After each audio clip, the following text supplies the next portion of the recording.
Greetings once again, my loyal viewers. This is the Heavy Metal Chemist, coming at you with the third lecture in 3 days. I must be going mad. But here I'm going to cover what I think is probably one of the most elegant bits of chemistry. There's an organic reaction mechanism, but it's very, very elegant, easy to do, and it was a bit of a happened upon by a couple of guys named Diels-Alder. This is the Diels-Alder reaction, spelt D-I-E-L-S-A-L-E-R.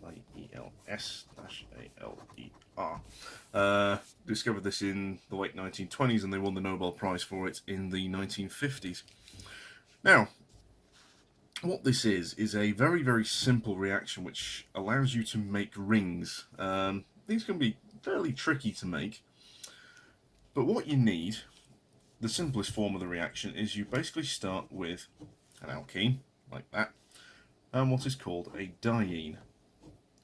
Now this is basically an alkene, but it has 2 double bonds. These have to be conjugated, which means that they're kind of connected.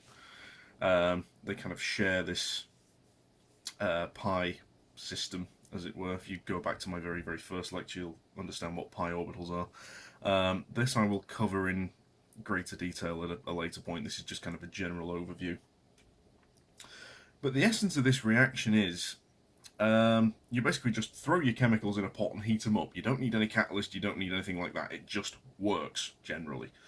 So the mechanism of this reaction is very, very simple. You arrange your chemicals like this. You do that, then that, then that. And what this does is it creates a bond here, creates a bond here, and those 2 double bonds break, and you make a new bond there, which gives you a 6-membered ring with a double bond in it. Simple. Now, this is an energetically favourable reaction.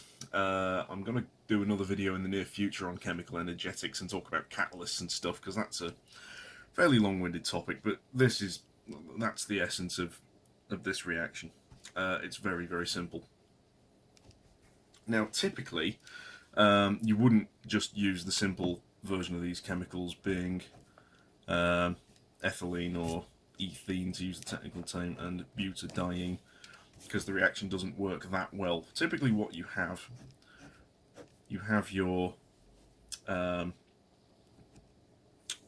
alkene, and you have what is called an electron withdrawing group attached to it. So this is something that will suck some of the electron density out of it. For instance, you could have a cyano group, you could have an ester,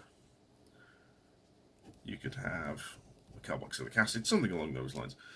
And generally you would also like your alkene, double alkene, to be quite rich in electrons. So the way of doing this, for instance, you might have some alkyl substitutes hanging off it, or maybe a benzene ring in the form of pH. That's the common abbreviation for that. So that's the essence of it, really. It's a very, very simple reaction, and it's very, very elegant. If you're clever with your starting materials, you can do some ridiculously clever chemistry with this.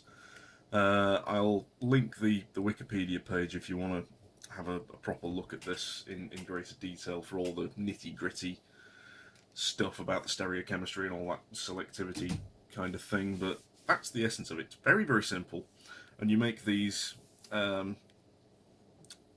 cyclohexene rings, which are very, very chemically useful, really.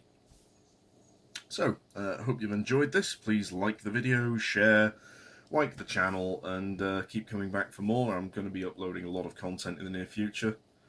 So, yeah, hope you've enjoyed this, and goodbye.